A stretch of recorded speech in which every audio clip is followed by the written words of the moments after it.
Sócrates. No sé, atenienses, la sensación que habéis experimentado por las palabras de mis acusadores. Ciertamente, bajo su efecto, incluso yo mismo he estado a punto de no reconocerme, tan persuasivamente hablaban.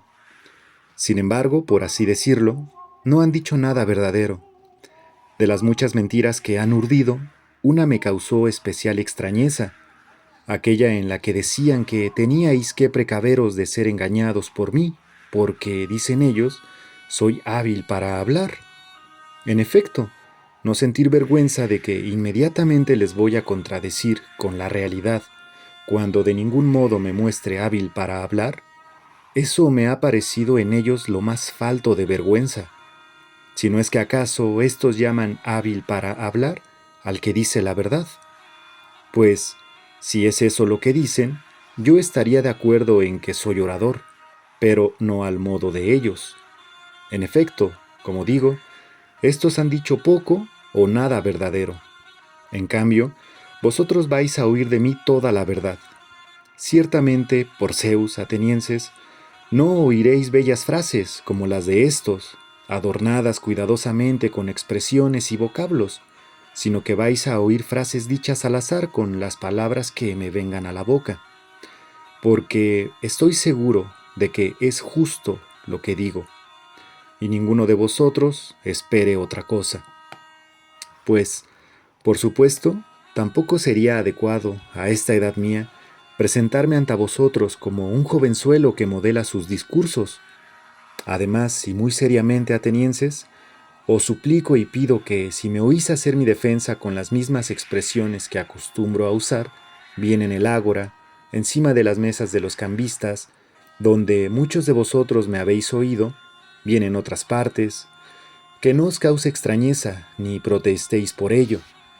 En efecto, la situación es esta. Ahora, por primera vez, comparezco ante un tribunal a mis 70 años. Simplemente soy ajeno al modo de expresarse aquí. Del mismo modo que si, en realidad, fuera extranjero, me consentiríais, por supuesto, que hablara con el acento y manera en los que me hubiera educado. También ahora os pido como algo justo, según me parece a mí, que me permitáis mi manera de expresarme. Quizá podría ser peor, quizá mejor. Y consideréis y pongáis atención solamente a si digo cosas justas o no. Este es el deber del juez, el del orador, decir la verdad. Ciertamente, atenienses, es justo que yo me defienda, en primer lugar, frente a las primeras acusaciones falsas contra mí y a los primeros acusadores, después, frente a las últimas y a los últimos. En efecto, desde antiguo y durante ya muchos años, han surgido ante vosotros muchos acusadores míos, sin decir verdad alguna, a quienes temo yo más que a Anito y los suyos, aun siendo también estos temibles. Pero lo son más, atenienses, los que tomándoos a muchos de vosotros desde niños, os persuadían y me acusaban mentirosamente, diciendo que hay un cierto Sócrates, sabio, que se ocupa de las cosas celestes, que investiga todo lo que hay bajo la tierra y que hace más fuerte el argumento más débil. Estos atenienses, los que han extendido esta fama, son los más temibles acusadores míos, pues los oyentes consideran que los que investigan eso no creen en los dioses. En efecto, estos acusadores son muchos y me han acusado durante ya muchos años, y además hablaban ante vosotros en la edad en la que más podíais darles crédito, porque algunos de vosotros erais niños o jóvenes, y porque acusaban in absentia, sin defensor presente. Lo más absurdo de todo es que ni siquiera es posible conocer y decir sus nombres, si no es precisamente el de cierto comediógrafo. Los que, sirviéndose de la envidia y la tergiversación, trataban de persuadirlos, y los que, convencidos ellos mismos, intentaban convencer a otros, son los que me producen la mayor dificultad. En efecto, ni siquiera es posible hacer subir aquí y poner en evidencia a ninguno de ellos, sino que es necesario que yo me defienda sin medios, como si combatiera sombras, y que argumente sin que nadie me responda. En efecto, admitid también vosotros, como yo digo, que ha habido dos clases de acusadores míos. Unos, los que me han acusado recientemente, otros, a los que ahora me refiero, que me han acusado desde hace mucho, y creed que es preciso que yo me defienda frente a estos en primer lugar. Pues también vosotros les habéis oído acusarme anteriormente, y mucho más que a estos últimos. Dicho esto, hay que hacer ya la defensa, atenienses, e intentar arrancar de vosotros en tan poco tiempo esa mala opinión que vosotros habéis adquirido durante un tiempo tan largo. Quisiera que esto resultara así, si es mejor para vosotros y para mí, y conseguir algo con mi defensa. Pero pienso que es difícil y de ningún modo me pasa inadvertida esta dificultad. Sin embargo, que vaya esto por donde al Dios le sea grato. Debo obedecer a la ley y hacer mi defensa. Recojamos, pues, desde el comienzo, cuál es la acusación, a partir de la que ha nacido esa opinión sobre mí, por la que Meleto, dándole crédito también, ha presentado esta acusación pública. Veamos, ¿con qué palabras me calumniaban los tergiversadores? Como si, en efecto, se tratara de acusadores legales, hay que dar lectura a su acusación jurada. Sócrates comete delito y se mete en lo que no debe al investigar las cosas subterráneas y celestes, al hacer más fuerte el argumento más débil y al enseñar estas mismas cosas a otros. Es así, poco más o menos. En efecto, también en la comedia de Aristófanes veríais vosotros a cierto Sócrates que era llevado de un lado a otro, afirmando que volaba y diciendo otras muchas necedades sobre las que yo no entiendo ni mucho ni poco. Y no hablo con la intención de menospreciar este tipo de conocimientos. Si alguien es sabio acerca de tales cosas, no sea que Meleto me entable proceso con esta acusación, sino que yo no tengo nada que ver con tales cosas, atenienses. Presento como testigos a la mayor parte de vosotros, y os pido que, cuantos me habéis oído dialogar alguna vez, os informéis unos a otros y os lo deis a conocer. Muchos de vosotros estáis en esta situación. En efecto, informaos unos con otros de si alguno de vosotros me oyó jamás dialogar poco o mucho acerca de estos temas. De aquí conoceréis que también son del mismo modo las demás cosas que acerca de mí la mayoría dice. Pero no hay nada de esto, y si habéis oído a alguien decir que yo intento educar a los hombres y que cobro dinero, tampoco esto es verdad. Pues también a mí me parece que es hermoso que alguien sea capaz de educar a los hombres como Gorgias de Leontinos, Pródico de Zeos e Hipias de Élide. Cada uno de estos atenienses, yendo de una ciudad a otra, persuaden a los jóvenes, a quienes les es posible recibir lecciones gratuitamente del que quieran de sus conciudadanos, a que abandonen las lecciones de estos y reciban las suyas pagándoles dinero y debiéndoles agradecimiento. Por otra parte, está aquí otro sabio, natural de Paros, que me he enterado que se halla en nuestra ciudad. Me encontré casualmente al hombre que ha pagado a los sofistas más dinero que todos los otros juntos, Calías, el hijo de Hipónico. A este le pregunté, pues tiene 2 hijos. Calías, le dije, si tus 2 hijos fueran potros o becerros, tendríamos que tomar un cuidador de ellos y pagarle. Este debería hacerlos aptos y buenos en la condición natural que les es propia, y sería un conocedor de los caballos o un agricultor. Pero, puesto que son hombres, ¿qué cuidador tiene la intención de tomar? ¿Quién es conocedor de esta clase de perfección, de la humana y política? Pues pienso que tú lo tienes averiguado por tener 2 hijos. ¿Hay alguno o no?, dije yo. Claro que sí, dijo él. ¿Quién? ¿De dónde es? ¿Por cuánto enseña?, pregunté yo. Oh, Sócrates, dijo él, Ebeno de Paros por 5 minas. Y yo consideré feliz a Ebeno, si verdaderamente posee ese arte y enseña tan convenientemente. En cuanto a mí, presumiría y me jactaría si supiera esas cosas, pero no las sé, atenienses. Quizá alguno de vosotros objetaría, pero Sócrates, ¿cuál es tu situación? ¿De dónde han nacido esas tergiversaciones? Pues, sin duda, no ocupándote tú en cosa más notable que los demás, no hubiera surgido seguidamente tal fama y renombre, a no ser que hicieras algo distinto de lo que hace la mayoría. Dinos, pues, ¿qué es ello, a fin de que nosotros no juzguemos a la ligera? Pienso que el que hable así dice palabras justas, y yo voy a intentar dar a conocer qué es realmente lo que me ha hecho este renombre y esta fama. Oíd, pues. Tal vez va a parecer a alguno de vosotros que bromeo. Sin embargo, sabed bien que os voy a decir toda la verdad. En efecto, atenienses, yo no he adquirido este renombre por otra razón que por cierta sabiduría. ¿Qué sabiduría es esa? La que, tal vez, es sabiduría propia del hombre, pues en realidad es probable que yo sea sabio respecto a esta. Estos, de los que hablaba hace un momento, quizás sean sabios respecto a una sabiduría mayor que la propia de un hombre, o no sé cómo calificarla. Hablo así porque yo no conozco esa sabiduría, y el que lo afirme, miente, y habla en favor de mi falsa reputación. Atenienses, no protestéis ni aunque parezca que digo algo presuntuoso.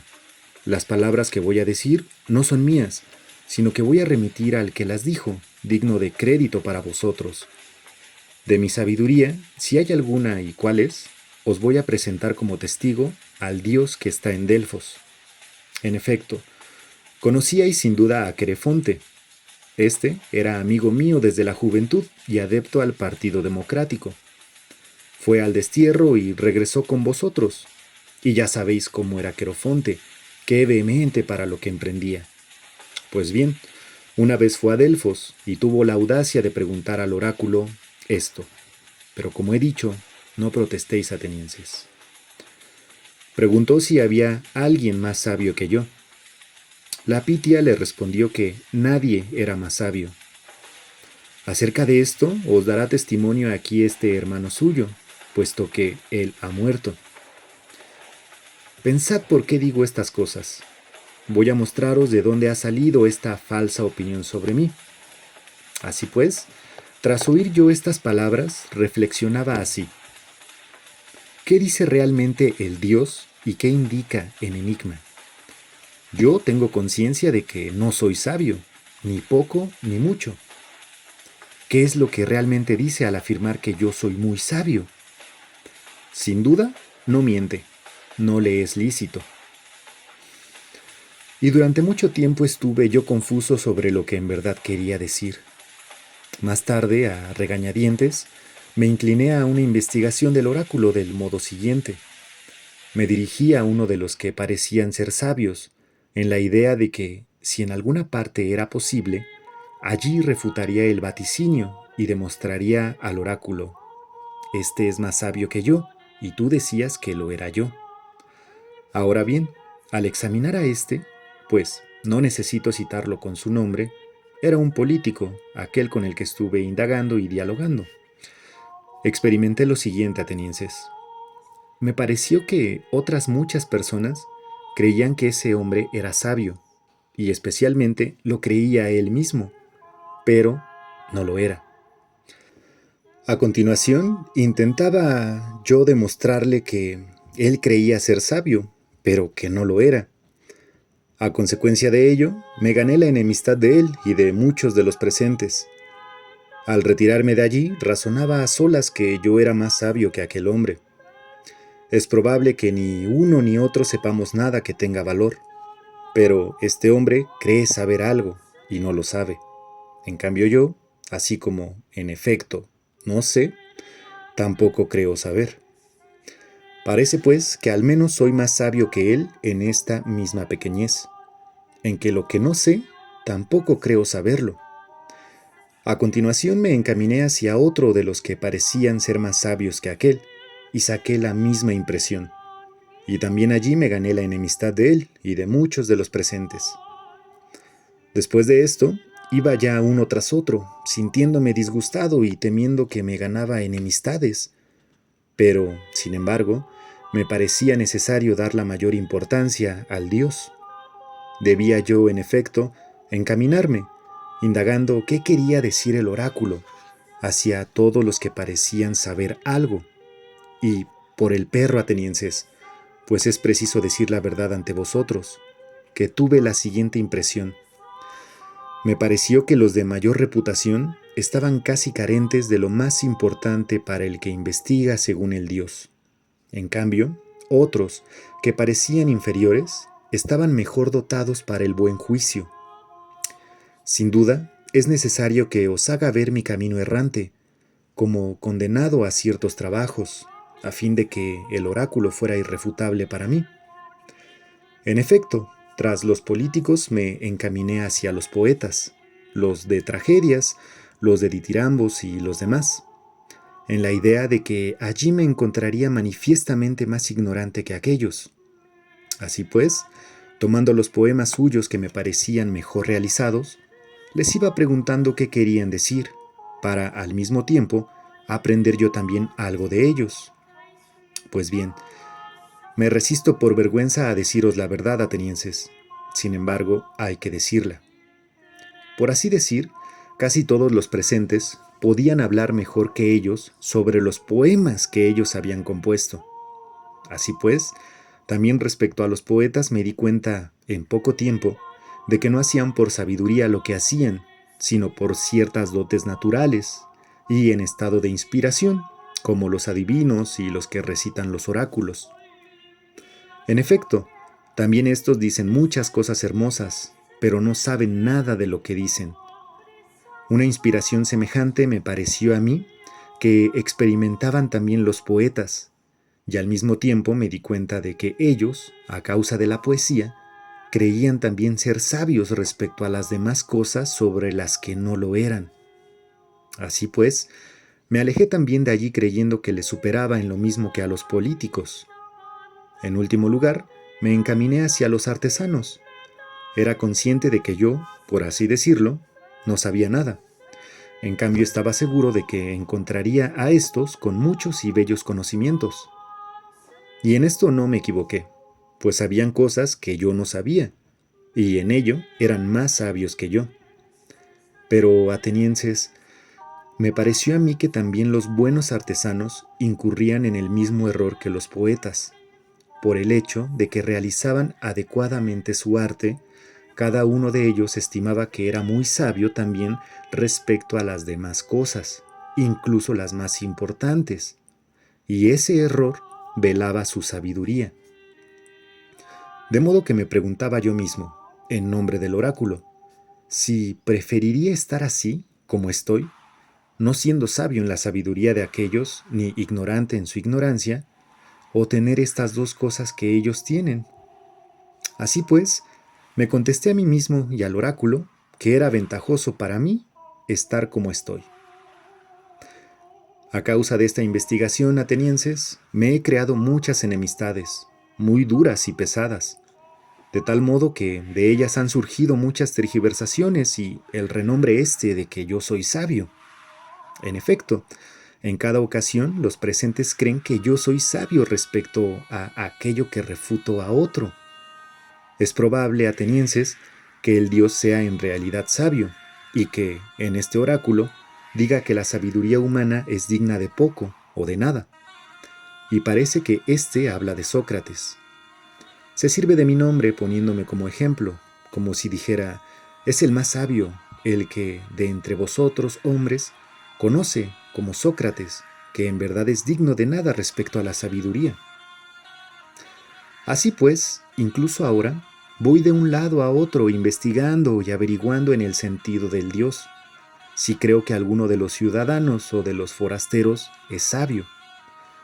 Y cuando me parece que no lo es, prestando mi auxilio al Dios, le demuestro que no es sabio. Por esta ocupación no he tenido tiempo de realizar ningún asunto de la ciudad digno de citar, ni tampoco mío particular, sino que me encuentro en gran pobreza, a causa del servicio del Dios. Se añade a esto que los jóvenes que me acompañan espontáneamente, los que disponen de más tiempo, los hijos de los más ricos, se divierten oyéndome, examinando a los hombres y, con frecuencia, me imitan e intentan examinar a otros. Y, naturalmente, encuentran, creo yo, gran cantidad de hombres que creen saber algo, pero que saben poco o nada. En consecuencia, los examinados por ellos se irritan conmigo y no consigo mismos, y dicen que un tal Sócrates es malvado y corrompe a los jóvenes. Cuando alguien les pregunta qué hace y qué enseña, no pueden decir nada, lo ignoran, pero para no dar la impresión de que están confusos, dicen lo que es usual contra todos los que filosofan, es decir, las cosas del cielo y lo que está bajo la tierra, no creer en los dioses, y hacer más fuerte el argumento más débil. Pues creo que no desearían decir la verdad, a saber que resulta evidente que están simulando saber sin saber nada. Y como son, pienso yo, susceptibles y vehementes y numerosos, y como, además, hablan de mí apasionada y persuasivamente, os han llenado los oídos calumniándome violentamente desde hace mucho tiempo. Como consecuencia de esto, me han acusado Meleto, Anito y Licón.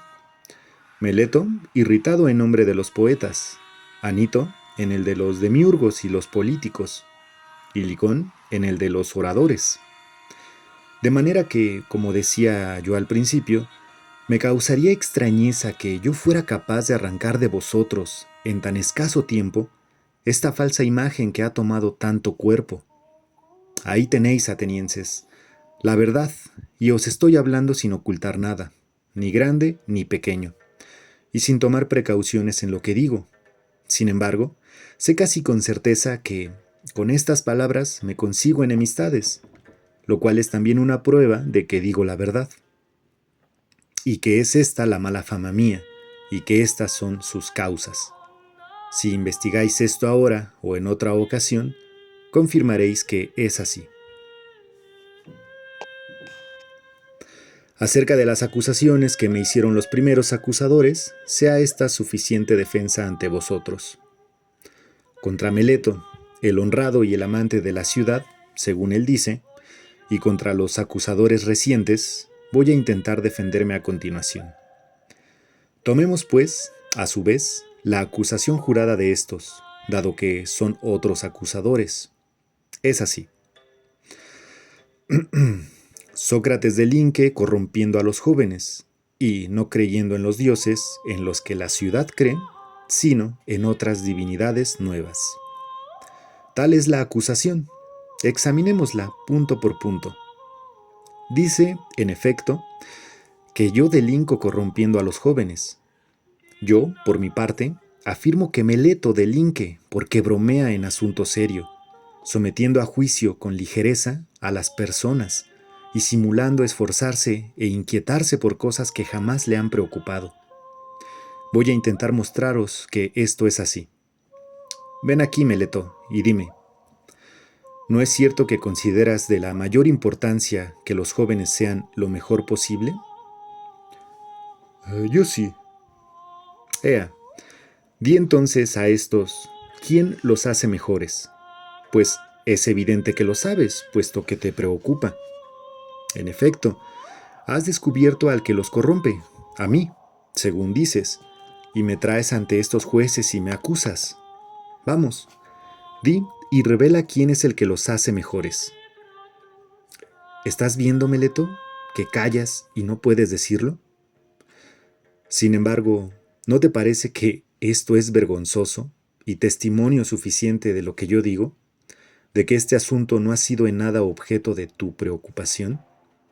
Pero dilo, amigo, ¿quién los hace mejores? Las leyes. Pero no te pregunto eso, excelente Meleto, sino qué hombre, el cual, ante todo, debe conocer esto mismo, las leyes. Estos, Sócrates, los jueces. ¿Qué dices, Meleto? ¿Estos son capaces de educar a los jóvenes y de hacerlos mejores? Sí, especialmente. ¿Todos? ¿O unos sí y otros no? Todos. Hablas bien, Porera, y presentas una gran abundancia de bienhechores. ¿Qué pues? ¿Los que nos escuchan los hacen también mejores o no? También estos. ¿Y los miembros del consejo? También los miembros del consejo. Pero entonces, Meleto, ¿acaso los que asisten a la asamblea, los asambleístas, corrompen a los jóvenes? ¿O también aquellos en su totalidad los hacen mejores? También aquellos. Luego, según parece, todos los atenienses los hacen buenos y honrados, excepto yo, y solo yo los corrompo. ¿Es eso lo que dices? Muy firmemente digo eso. Me atribuyes, sin duda, un gran desacierto. Contéstame, ¿te parece a ti que es también así respecto a los caballos? ¿Son todos los hombres los que los hacen mejores y uno solo el que los resabia? ¿O todo lo contrario, alguien solo, o muy pocos, los cuidadores de caballos, son capaces de hacerlos mejores y la mayoría, si tratan con los caballos y los utilizan, los echan a perder? ¿No es así, Meleto, con respecto a los caballos y a todos los otros animales? Sin ninguna duda, digáis que sí o digáis que no, tú o Anito. Sería, en efecto, una gran suerte para los jóvenes si uno solo los corrompe y los demás les ayudan. Pues bien, Meleto, has mostrado suficientemente que jamás te has interesado por los jóvenes y has descubierto de modo claro tu despreocupación. Esto es, que no te has cuidado de nada de esto, por lo que tú me traes aquí. Dinos aún, Meleto, por Zeus, si es mejor vivir entre ciudadanos honrados o malvados. Contesta, amigo, no te pregunto nada difícil. ¿No es cierto que los malvados hacen daño a los que están siempre a su lado y que los buenos hacen bien? Sin duda. ¿Hay alguien que prefiera recibir daños de los que están con él a recibir ayuda? Contesta, amigo, pues la ley ordena responder. ¿Hay alguien que quiera recibir daño? No, sin duda. Ea pues, me traes aquí en la idea de que corrompo a los jóvenes y los hago peores voluntaria o involuntariamente. Voluntariamente, sin duda. ¿Qué sucede entonces, Meleto? ¿Eres tú hasta tal punto más sabio que yo, siendo yo de esta edad y tú tan joven, que tú conoces que los malos hacen siempre algún mal a los más próximos a ellos y los buenos bien? En cambio yo, por lo visto, he llegado a tal grado de ignorancia que desconozco incluso que si llego a hacer malvado a alguien de los que están a mi lado, corro peligro de recibir daño de él, y este mal tan grande lo hago voluntariamente, según tú dices. Esto no te lo creo yo, Meleto, y pienso que ningún otro hombre. En efecto, o no los corrompo, o si los corrompo, lo hago involuntariamente. De manera que tú, en uno u otro caso, mientes. Y si los corrompo involuntariamente, por esta clase de faltas la ley no ordena hacer comparecer a uno aquí, sino tomarle privadamente y enseñarle y reprenderle. Pues es evidente que, si aprendo, cesaré de hacer lo que hago involuntariamente. Tú has evitado y no has querido tratar conmigo ni enseñarme.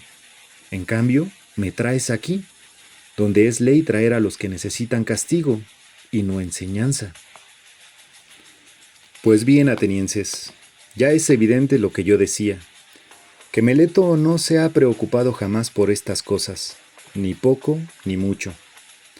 Veamos, sin embargo. Dinos, ¿cómo dices que yo corrompo a los jóvenes? ¿No es evidente que, según la acusación que presentaste, enseñándoles a creer no en los dioses en los que cree la ciudad, sino en otros espíritus nuevos? ¿No dices que los corrompo enseñándoles esto? En efecto, eso digo muy firmemente. Por esos mismos dioses, Meleto, de los que tratamos, háblanos aún más claramente a mí y a estos hombres. En efecto, yo no puedo llegar a saber si dices que yo enseño a creer que existen algunos dioses. Y entonces, yo mismo creo que hay dioses, y no soy enteramente ateo, ni delinco en eso. Pero no los que la ciudad cree, sino otros. Y es eso lo que me inculpas, que otros. O bien afirmas que yo mismo no creo en absoluto en los dioses, y enseño esto a los demás. Digo eso, que no crees en los dioses en absoluto. Oh, sorprendente, Meleto. ¿Para qué dices esas cosas? Luego tampoco creo, como los demás hombres, que el sol y la luna son dioses. No por Zeus. Jueces, puesto que afirma que el sol es una piedra y la luna tierra.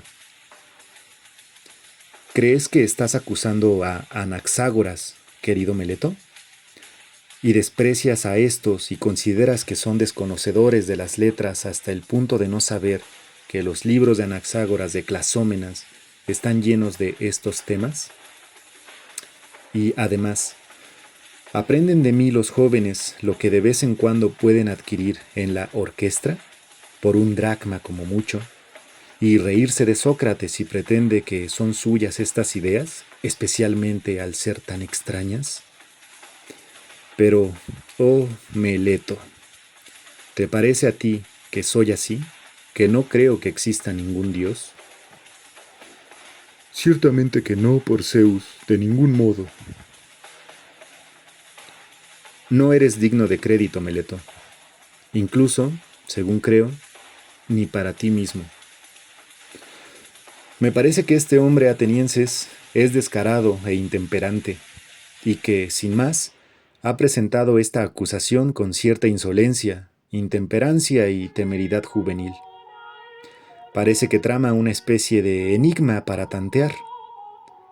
¿Se dará cuenta ese sabio de Sócrates de que estoy bromeando y contradiciéndome?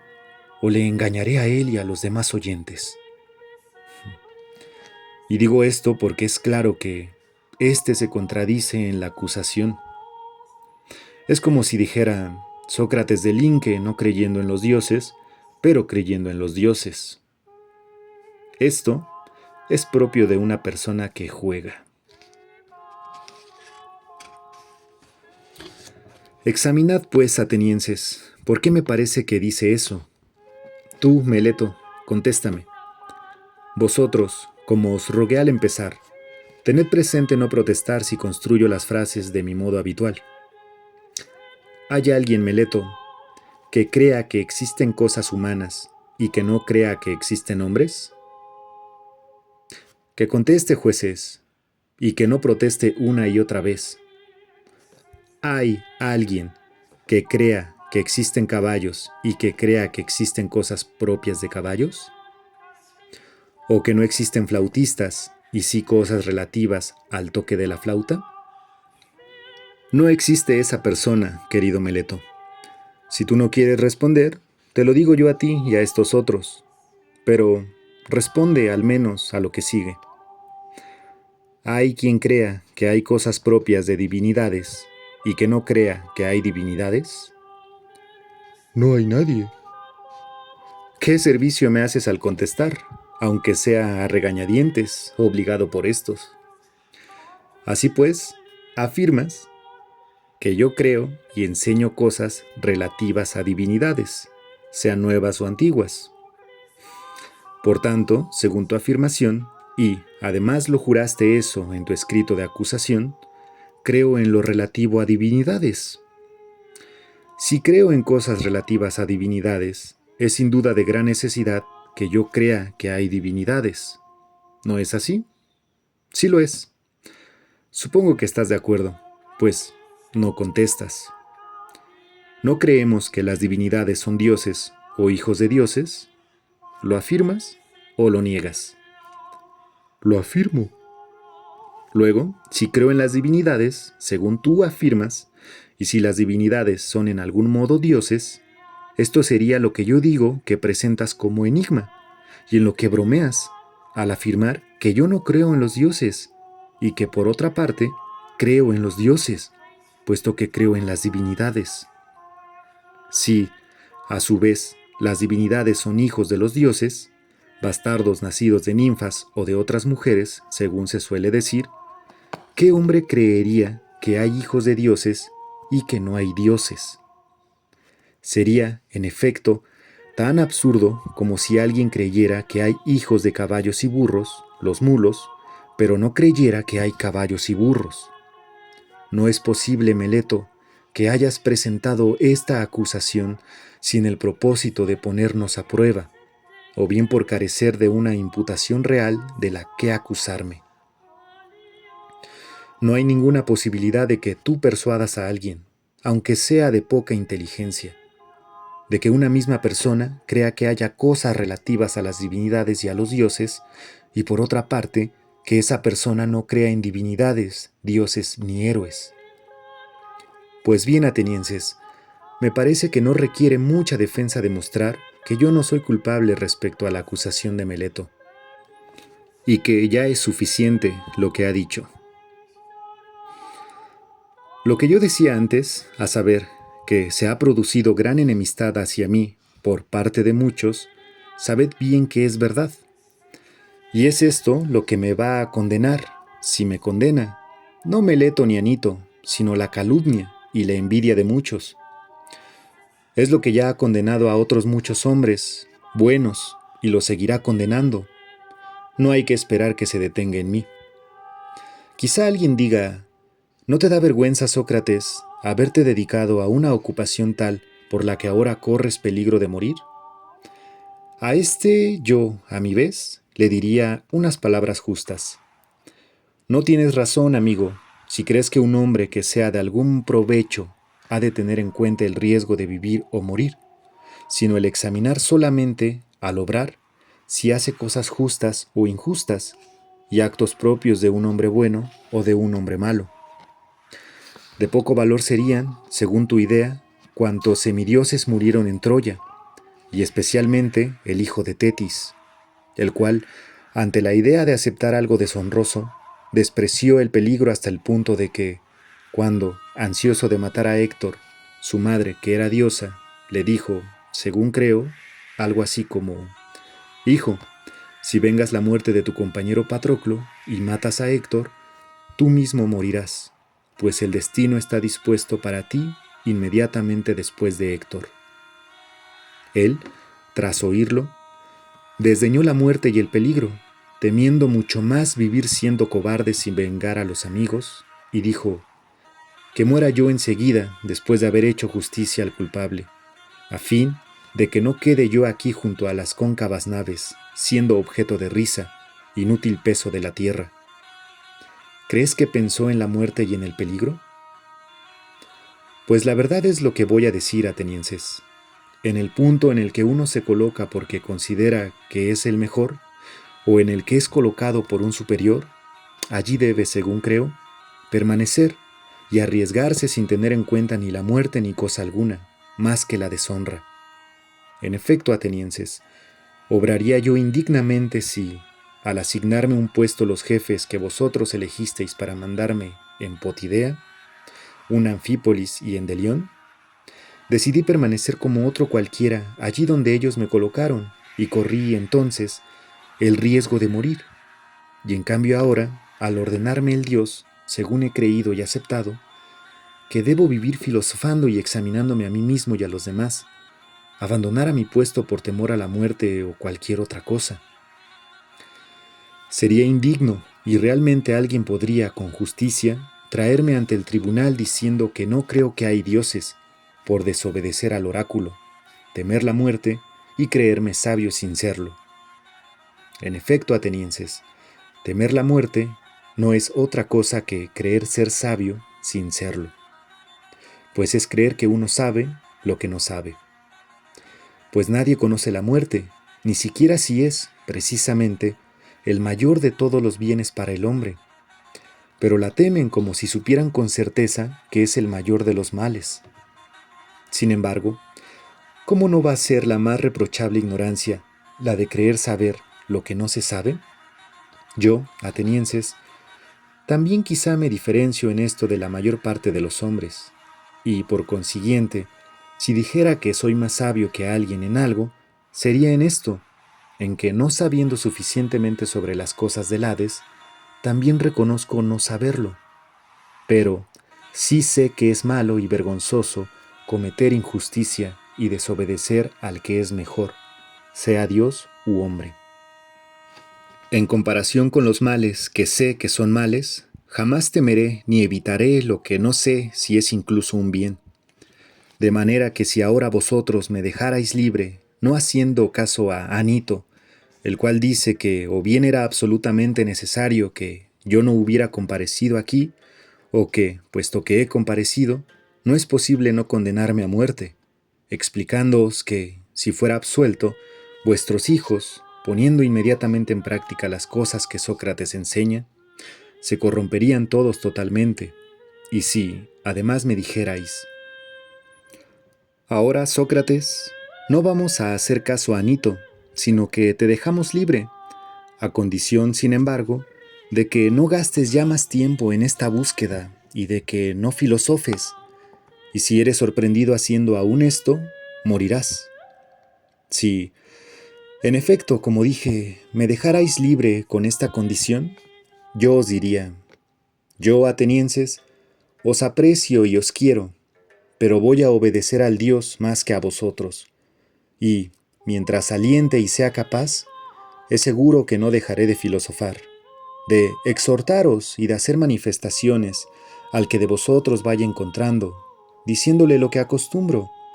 Mi buen amigo, siendo ateniense, de la ciudad más grande y más prestigiada en sabiduría y poder, ¿no te avergüenzas de preocuparte de cómo tendrás las mayores riquezas y la mayor fama y los mayores honores, y en cambio no te preocupas ni interesas por la inteligencia, la verdad y por cómo tu alma va a ser lo mejor posible? Y si alguno de vosotros discute y dice que se preocupa, no pienso dejarlo al momento y marcharme, sino que le voy a interrogar, a examinar y a refutar. Y si me parece que no ha adquirido la virtud y dice que sí, le reprocharé que tiene en menos lo digno de más y tiene en mucho lo que vale poco. Haré esto con el que me encuentre, joven o viejo, forastero o ciudadano, y más con los ciudadanos, por cuanto más próximos estáis a mí por origen. Pues esto lo manda el Dios, sabedlo bien, y yo creo que todavía no os ha surgido mayor bien en la ciudad que mi servicio al Dios. En efecto, voy por todas partes sin hacer otra cosa que intentar persuadiros, a jóvenes y viejos, a no ocuparos ni de los cuerpos ni de los bienes antes que del alma, ni con tanto afán, a fin de que ésta sea lo mejor posible, diciéndoos, no sale de las riquezas la virtud para los hombres, sino de la virtud, las riquezas y todos los otros bienes, tanto los privados como los públicos. Si corrompo a los jóvenes al decir tales palabras, éstas serían dañinas, pero si alguien afirma que yo digo otras cosas, no dice verdad. A esto yo añadiría, atenienses, haced caso o no a Anito, dejadme o no en libertad, en la idea de que no voy a hacer otra cosa, aunque hubiera de morir muchas veces. No protestéis, atenienses, sino manteneos en aquello que os supliqué, que no protestéis por lo que digo, sino que escuchéis, pues, incluso, vais a sacar provecho escuchando, según creo. Ciertamente, os voy a decir algunas otras cosas por las que quizá gritaréis, pero no hagáis eso de ningún modo. Sabed bien que, si me condenáis a muerte, siendo yo cual digno que soy, no me dañaréis a mí más que a vosotros mismos. En efecto, a mí no me causaría ningún daño ni Meleto ni Anito. Cierto que tampoco podrían, porque no creo que naturalmente esté permitido que un hombre bueno reciba daño de otro malo. Ciertamente, podría quizá matarlo o desterrarlo o quitarle los derechos ciudadanos. Este y algún otro creen, quizá, que estas cosas son grandes males. En cambio, yo no lo creo así, pero sí creo que es un mal mucho mayor hacer lo que éste hace ahora. intentar condenar a muerte a un hombre injustamente. Ahora, atenienses, no trato de hacer la defensa en mi favor, como alguien podría creer, sino en el vuestro. No sea que al condenarme cometáis un error respecto a la dádiva del Dios para vosotros. En efecto, si me condenáis a muerte, no encontraréis fácilmente, aunque sea un tanto ridículo decirlo, a otro semejante colocado en la ciudad por el Dios, del mismo modo que, junto a un caballo grande y noble, pero un poco lento por su tamaño, y que necesita ser aguijoneado por una especie de tábano, según creo, el Dios me ha colocado junto a la ciudad para una función semejante, y como tal, despertándoos, persuadiéndoos y reprochándoos uno a uno, no cesaré durante todo el día de posarme en todas partes. No llegaréis a tener fácilmente otro semejante, atenienses, y si me hacéis caso, me dejaréis vivir. Pero quizá, irritados, como los que son despertados cuando cabecean somnolientos, dando un manotazo, me condenaréis a muerte a la ligera, haciendo caso a Ánito. Después, pasaríais el resto de la vida durmiendo, a no ser que el Dios, cuidándose de vosotros, os enviara a otro. Comprenderéis por lo que sigue que yo soy precisamente el hombre adecuado para ser ofrecido por el Dios de la ciudad. En efecto, no parece humano que yo tenga descuidados todos mis asuntos y que, durante tantos años, soporte que mis bienes familiares estén en abandono, y en cambio, esté siempre ocupándome de lo vuestro, acercándome a cada uno privadamente, como un padre o un hermano mayor, intentando convencerle de que se preocupe por la virtud. Y si de esto obtuviera provecho o cobrara un salario al haceros estas recomendaciones, tendría alguna justificación. Pero la verdad es que, incluso vosotros mismos lo veis, aunque los acusadores han hecho otras acusaciones tan desvergonzadamente, no han sido capaces, presentando un testigo, de llevar su desvergüenza a afirmar que yo alguna vez cobré o pedí alguna remuneración. Ciertamente yo presento, me parece, un testigo suficiente de que digo la verdad, mi pobreza. Quizá pueda parecer extraño que yo privadamente, yendo de una a otra parte, dé estos consejos y me meta en muchas cosas, y no me atreva en público a subir a la tribuna del pueblo y dar consejos a la ciudad. La causa de esto es lo que vosotros me habéis oído decir muchas veces, en muchos lugares, a saber, que hay junto a mí algo divino y demónico. Esto también lo incluye en la acusación Meleto, burlándose. Está conmigo desde niño, toma forma de voz, y cuando se manifiesta, siempre me disuade de lo que voy a hacer, jamás me incita. Es esto lo que se opone a que yo ejerza la política, y me parece que se opone muy acertadamente. En efecto, sabed bien, atenienses, que si yo hubiera intentado anteriormente realizar actos políticos, habría muerto hace tiempo, y no os habría sido útil a vosotros ni a mí mismo. Y no os irritéis conmigo porque digo la verdad. En efecto, no hay hombre que pueda conservar la vida, si se opone noblemente a vosotros o a cualquier otro pueblo, y si trata de impedir que sucedan en la ciudad muchas cosas injustas e ilegales. Por el contrario, es necesario que el que en realidad lucha por la justicia, si pretende vivir un poco de tiempo, actúe privada y no públicamente. Y de esto os voy a presentar pruebas importantes, no palabras, sino lo que vosotros estimáis, hechos. Oíd lo que me ha sucedido, para que sepáis que no cedería ante nada contra lo justo por temor a la muerte, y al no ceder, al punto estaría dispuesto a morir. Os voy a decir cosas vulgares y leguleyas, pero verdaderas. En efecto, atenienses, yo no ejercí ninguna otra magistratura en la ciudad, pero fui miembro del consejo. Casualmente ejercía la Pritanía, nuestra tribu, la Antióquide, cuando vosotros decidisteis, injustamente, como después todos reconocisteis, juzgar en un solo juicio a los 10 generales que no habían recogido a los náufragos del combate naval. En aquella ocasión, yo solo entre los prítanes me enfrenté a vosotros para que no se hiciera nada contra las leyes y voté en contra. Y estando dispuestos los oradores a enjuiciarme y detenerme, y animándoles vosotros a ello y dando gritos, creí que debía afrontar el riesgo con la ley y la justicia antes de, por temor a la cárcel o a la muerte, unirme a vosotros que estabais decidiendo cosas injustas. Y esto, cuando la ciudad aún tenía régimen democrático.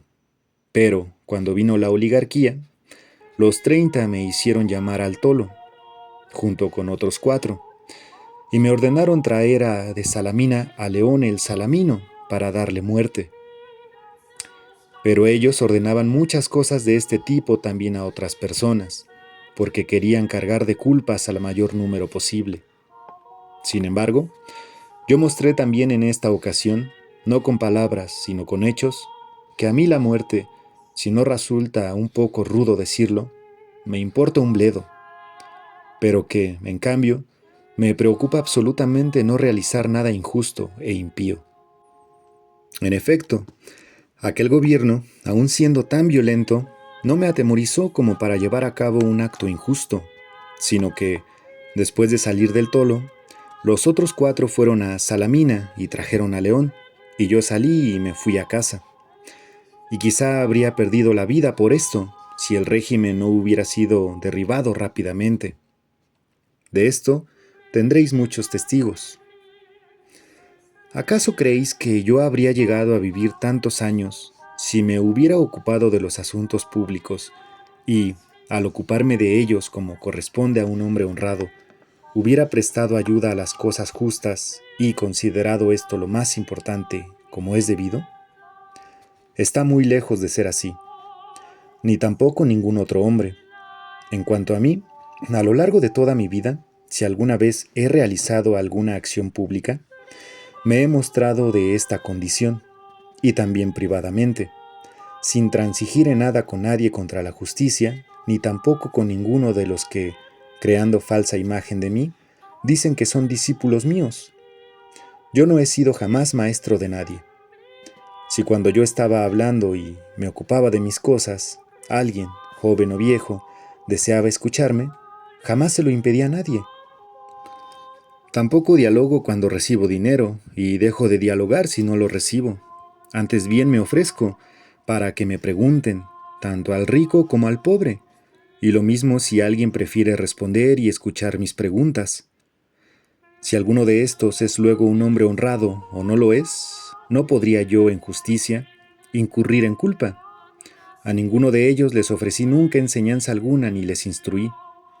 Y si alguien afirma que en alguna ocasión aprendió u oyó de mí en privado algo que no oyera también todos los demás, sabed bien que no dice la verdad. ¿Por qué, realmente, gustan algunos de pasar largo tiempo a mi lado? Lo habéis oído ya, atenienses. Os he dicho toda la verdad, porque les gusta oírme examinar a los que creen ser sabios y no lo son. En verdad, es agradable. Como digo, realizar este trabajo me ha sido encomendado por el Dios por medio de oráculos, de sueños y de todos los demás medios con los que alguna vez alguien, de condición divina, ordenó a un hombre hacer algo. Esto, atenienses, es verdad y fácil de comprobar. Ciertamente, si yo corrompo a unos jóvenes ahora y a otros los he corrompido ya, algunos de ellos, creo yo, al hacerse mayores, se darían cuenta de que cuando eran jóvenes yo les aconsejé en alguna ocasión algo malo, y sería necesario que subieran ahora a la tribuna, me acusaran y se vengaran. Si ellos no quieren, alguno de sus familiares, padres, hermanos u otros parientes, si sus familiares recibieron de mí algún daño, tendrían que recordarlo ahora y vengarse. Por todas partes están presentes aquí muchos de ellos a los que estoy viendo. En primer lugar, este Critón, de mi misma edad, y Demo, padre de Critóbulo, también presente. Después, Lisanias de Esfeto, padre de Esquines, que está aquí. Luego, Antifón de Cefisa, padre de Epígenes. Además, están presentes otros cuyos hermanos han estado en esta ocupación: Nicóstrato, el hijo de Teosótides y hermano de Teótodo. Teódoto ha muerto, así que no podría rogarle que no me acusara. Paralio, hijo de Demódoco, cuyo hermano es Teágates. Adimanto, hijo de Aristón, cuyo hermano es Platón, que está aquí. Ayantodoro, cuyo hermano, aquí presente, es Apolodoro. Puedo nombraros a muchos otros, a ninguno de los cuales Meleto debía haber presentado especialmente como testigo en su discurso. Si se olvidó entonces, que lo presente ahora, yo se lo permito. Y que diga si dispone de alguno de estos. Pero vais a encontrar todo lo contrario, atenienses. Todos están dispuestos a ayudarme a mí, al que corrompe, al que hace mal a sus familiares, como dicen Meleto y Ánito. Los propios corrompidos tendrían quizá motivo para ayudarme, pero los no corrompidos, hombres ya mayores, los parientes de estos, no tienen otra razón para ayudarme que la recta y la justa, a saber, que tienen conciencia de que Meleto miente y de que yo digo la verdad. Sea pues, atenienses, poco más o menos son estas, y quizá otras semejantes las cosas que podría alegar en mi defensa. Quizá alguno de vosotros se irrite, acordándose de sí mismo, si él, sometido a un juicio de menor importancia que éste, rogó y suplicó a los jueces con muchas lágrimas, trayendo a sus hijos para producir la mayor compasión posible, y también a muchos de sus familiares y amigos. Y en cambio, yo no hago nada de eso, aunque corro el máximo peligro, según parece. Tal vez alguno, al pensar en esto, se comporte más duramente conmigo. Irritado por estas mismas palabras, dé su voto con ira. Pues bien, si alguno de vosotros es así, ciertamente yo no lo creo, pero si, no obstante, es así, me parece que le diría las palabras adecuadas al decirle: también yo, amigo, tengo parientes, y en efecto, me sucede lo mismo que dice Homero. Tampoco yo he nacido de una encina ni de una roca, sino de hombres, de manera que también yo tengo parientes, y por cierto, atenienses, 3 hijos, uno ya adolescente y 2 niños. Sin embargo, no voy a hacer subir aquí a ninguno de ellos, y suplicaros que me absolváis. ¿Por qué no voy a hacer nada de esto? No por arrogancia, atenienses, ni por desprecio a vosotros. Si yo estoy confiado con respecto a la muerte o no lo estoy, eso es otra cuestión. Pero, en lo que toca a la reputación, la mía, la vuestra y la de toda la ciudad, no me parece bien, tanto por mi edad como por el renombre que tengo, sea verdadero o falso, que yo haga nada de esto, pero es opinión general que Sócrates se distingue de la mayoría de los hombres. Si aquellos de vosotros que parecen distinguirse por su sabiduría, valor u otra virtud cualesquiera se comportaran de este modo, sería vergonzoso. A algunos que parecen tener algún valor, los he visto muchas veces comportarse así cuando son juzgados, haciendo cosas increíbles porque creían que iban a soportar algo terrible si eran condenados a muerte, como si ya fueran a ser inmortales y vosotros no los condenarais. Me parece que estos llenan de vergüenza a la ciudad, de modo que un extranjero podría suponer que los atenienses destacados en mérito, a los que sus ciudadanos prefieren en la elección de magistraturas y otros honores, esos en nada se distinguen de las mujeres. Ciertamente, atenienses, ni vosotros, los que destacáis en alguna cosa, debéis hacer esto, ni, si lo hacemos nosotros, debéis permitirlo, sino dejar bien claro que condenaréis al que introduce estas escenas miserables y pone en ridículo a la ciudad, mucho más que al que conserva la calma. Aparte de la reputación, atenienses, tampoco me parece justo suplicar a los jueces y quedar absuelto por hacer suplicado, sino que lo justo es informarlos y persuadirlos, pues no está sentado el juez para conceder por favor lo justo, sino para juzgar. Además, Ha jurado no hacer favor a los que le parezca, sino juzgar con arreglo a las leyes. Por tanto, es necesario que nosotros no os acostumbremos a jurar en falso, y que vosotros no os acostumbréis, pues ni unos ni otros obraríamos piadosamente. Por consiguiente, no estiméis, atenienses, que yo debo hacer ante vosotros actos que considero que no son buenos, justos ni piadosos, especialmente por Zeus, al estar acusado de impiedad por este Meleto, pues evidentemente, si os convenciera y os forzara con mis súplicas, a pesar de que habéis jurado, os estaría enseñando a no creer que hay dioses y simplemente, al intentar defenderme, me estaría acusando de que no creo en los dioses. Pero está muy lejos de ser así, porque creo, atenienses, como ninguno de mis acusadores. Y dejo a vosotros y al Dios que juzguéis sobre mí del modo que vaya a ser mejor para mí y para vosotros. Al hecho de que no me irrite, atenienses, ante lo sucedido, es decir, ante que me hayáis condenado, contribuyen muchas cosas, y especialmente que lo sucedido no ha sido inesperado para mí, si bien me extraña mucho más el número de votos resultante de una y otra parte.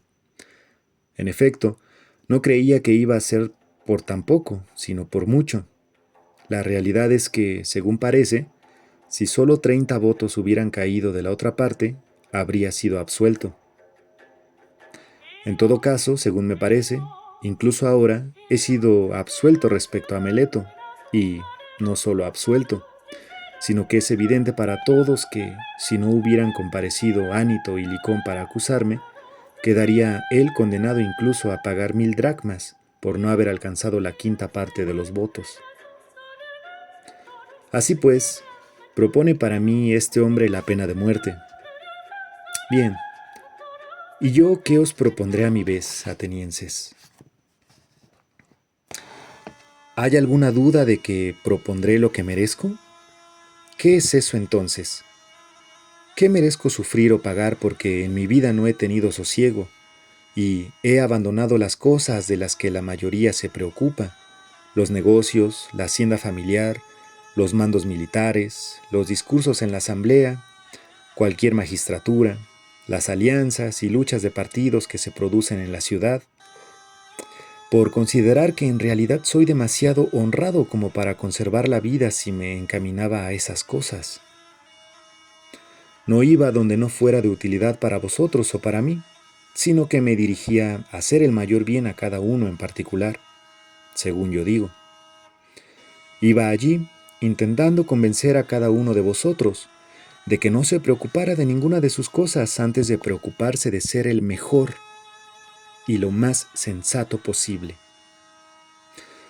ni que tampoco se preocupara de los asuntos de la ciudad antes de que la ciudad misma y de las demás cosas según esta misma idea.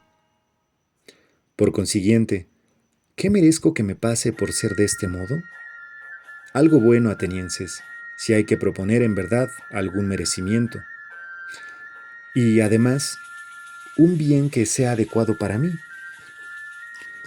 Así pues, ¿qué conviene a un hombre pobre, benefactor, y que necesita tener ocio para exhortaros a vosotros? No hay cosa que le convenga más, atenienses, que el ser alimentado en el Pritaneo, con más sazón que si alguno de vosotros en las Olimpiadas ha alcanzado la victoria en las carreras de caballos, de vigas o de cuadrigas, pues éste os hace parecer felices, y yo os hago felices, y éste en nada necesita el alimento, y yo sí lo necesito. Así pues, si es preciso que yo proponga lo merecido con arreglo a lo justo, propongo esto, la manutención en el Pritaneo.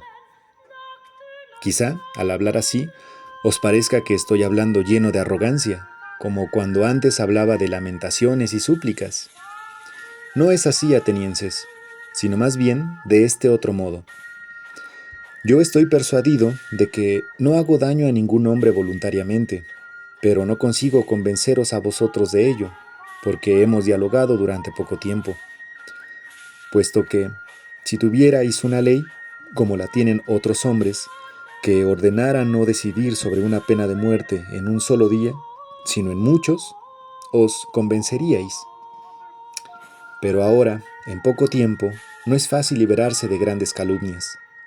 Persuadido como estoy de que no hago daño a nadie, me hallo muy lejos de hacerme daño a mí mismo, de decir contra mí que soy merecedor de algún daño y de proponer para mí algo semejante. ¿Por qué temor iba a hacerlo? ¿Acaso por el de no sufrir lo que ha propuesto Meleto, y que yo afirmo que no sé si es un bien o un mal? Para evitar esto, ¿debo elegir algo que sé con certeza que es un mal y proponerlo para mí? Tal vez la prisión. ¿Y por qué he de vivir yo en la cárcel siendo esclavo de los magistrados que sucesivamente ejerzan su cargo en ella, los 11? Quizá una multa y estar en prisión hasta que la pague. Pero esto sería lo mismo que lo anterior, pues no tengo dinero para pagar. Entonces propondría el destierro. Quizá vosotros aceptaríais eso. No tendría yo ciertamente mucho amor a la vida si fuera tan insensato como para no poder reflexionar que vosotros, que sois conciudadanos míos, no habéis sido capaces de soportar mis conversaciones y razonamientos, sino que os han resultado lo bastante pesados y molestos como para que ahora intentéis libraros de ellos, y que acaso otros lo soportarán fácilmente. Está muy lejos de ser así, atenienses. Sería, en efecto, una hermosa vida para un hombre de mi edad salir de mi ciudad y vivir yendo expulsado de una ciudad a otra. Sé con certeza que, donde vaya, los jóvenes escucharán mis palabras, como aquí. Si los rechazo, ellos me expulsarán convenciendo a los mayores. Si no los rechazo, me expulsarán sus padres y familiares por causa de ellos. Quizá diga alguno, pero ¿no serás capaz de vivir alejado de nosotros en silencio y llevando una vida tranquila?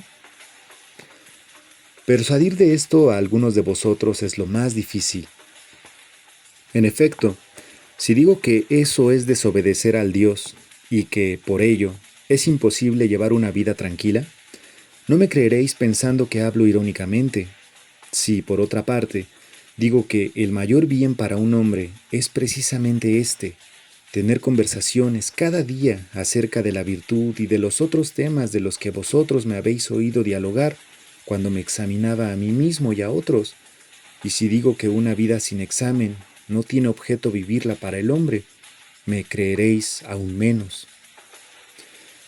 Sin embargo, la verdad es así, como yo digo, atenienses, pero no es fácil convenceros. Además, no estoy acostumbrado a considerarme merecedor de ningún castigo. Ciertamente, si tuviera dinero, propondría la cantidad que estuviera en condiciones de pagar. El dinero no sería ningún daño, pero la verdad es que no lo tengo, a no ser que quisierais aceptar lo que yo podría pagar. Quizá podría pagaros una mina de plata. Propongo, por tanto, esa cantidad. Ahí Platón, atenienses, Critón, Critóbulo y Apolodoro me piden que proponga 30 minas y que ellos salen fiadores. Así pues, propongo esa cantidad. Estos serán para vosotros fiadores dignos de crédito.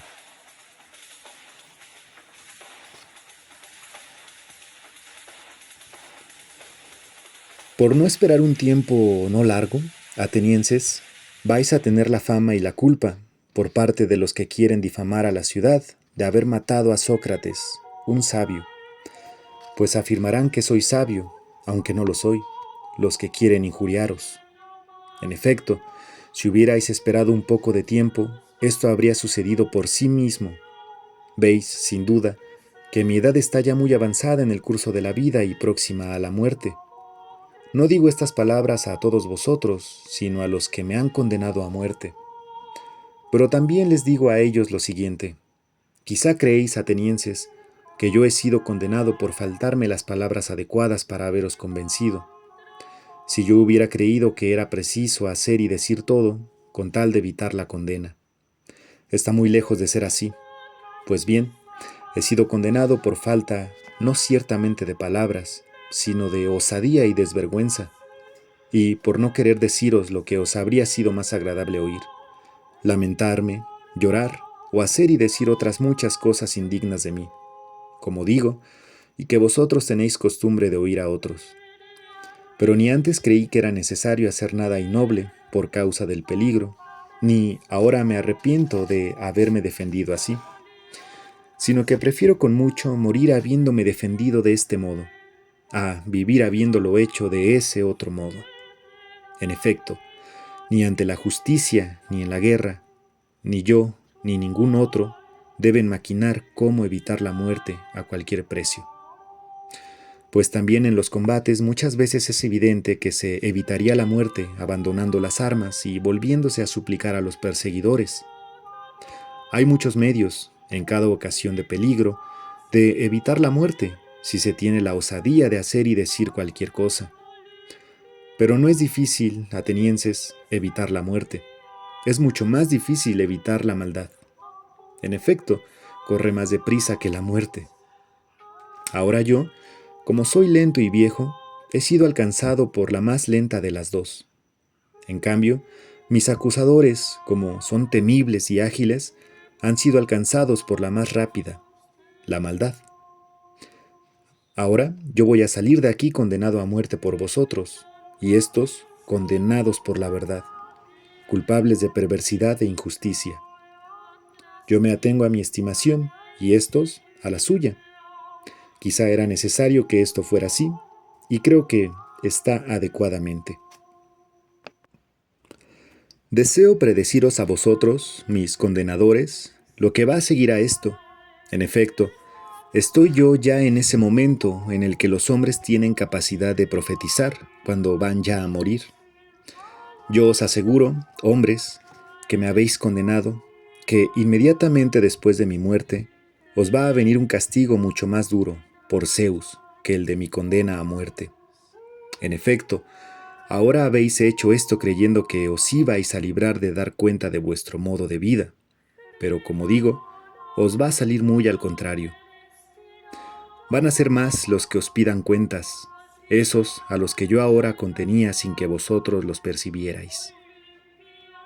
Serán más intransigentes por cuanto son más jóvenes, y vosotros os irritaréis más. Pues, si pensáis que matando a la gente vais a impedir que se os reproche que no vivís rectamente, no pensáis bien.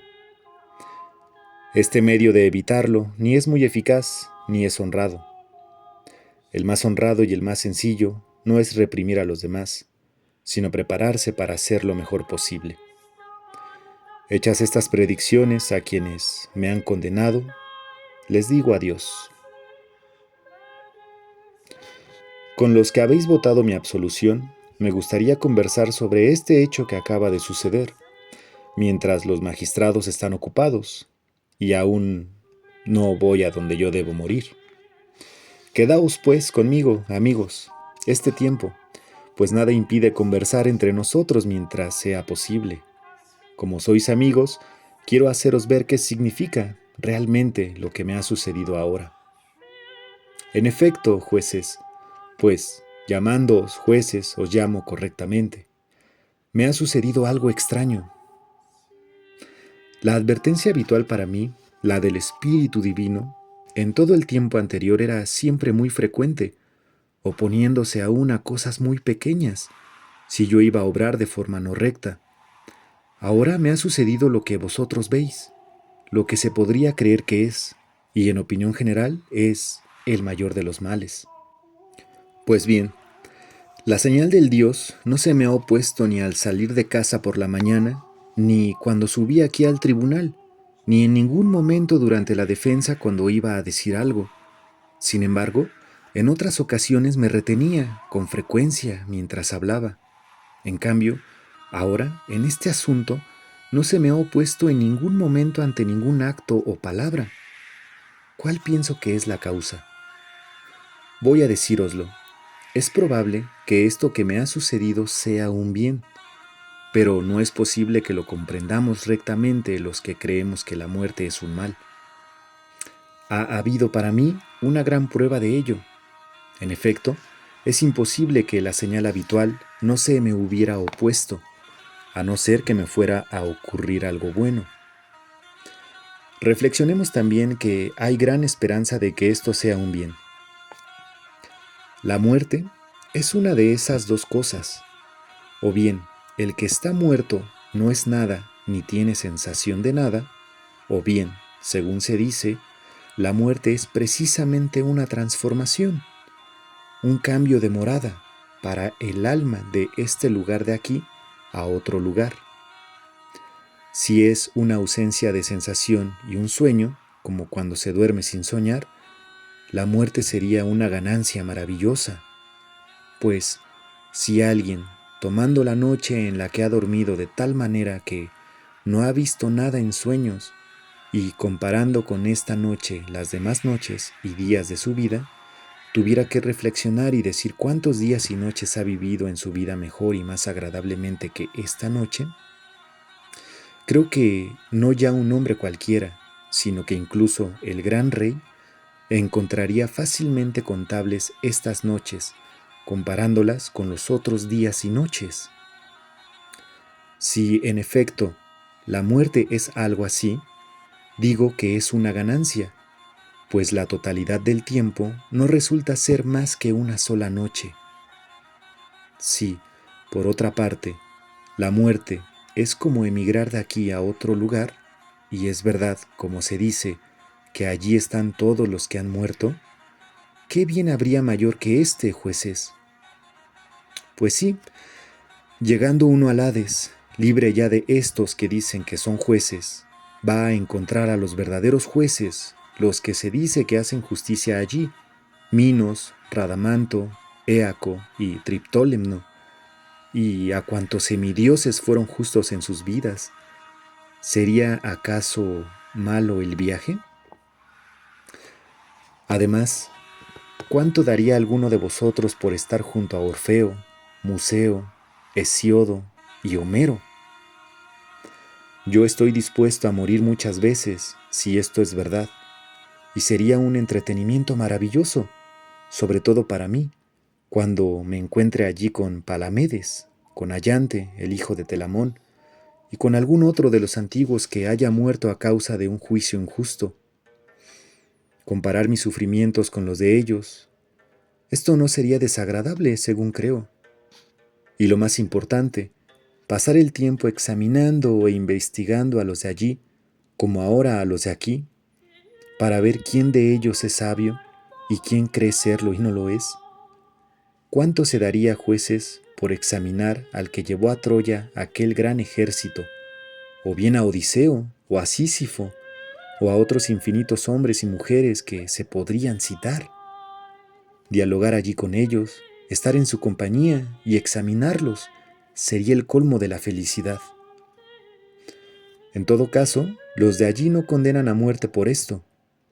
Por otras razones son los de allí más felices que los de aquí, especialmente porque ya el resto del tiempo son inmortales. Sí, es verdad lo que se dice. Es preciso que también vosotros, jueces, estéis llenos de esperanza con respecto a la muerte y tengáis en el ánimo esta sola verdad, que no existe mal alguno para el hombre bueno, ni cuando vive, ni después de muerto, y que los dioses no se desentienden de sus dificultades. Tampoco lo que ahora me ha sucedido ha sido por casualidad, sino que tengo la evidencia de que ya era mejor para mí morir y librarme de trabajos. Por esta razón, en ningún momento la señal divina me ha detenido, y por eso no me irrito mucho con los que me han condenado, ni con los acusadores. No obstante, ellos no me condenaron ni acusaron con esta idea, sino creyendo que me hacían daño. Es justo que se les haga este reproche. Sin embargo, les pido una sola cosa. Cuando mis hijos sean mayores, atenienses, castigadlos, causándoles las mismas molestias que yo a vosotros.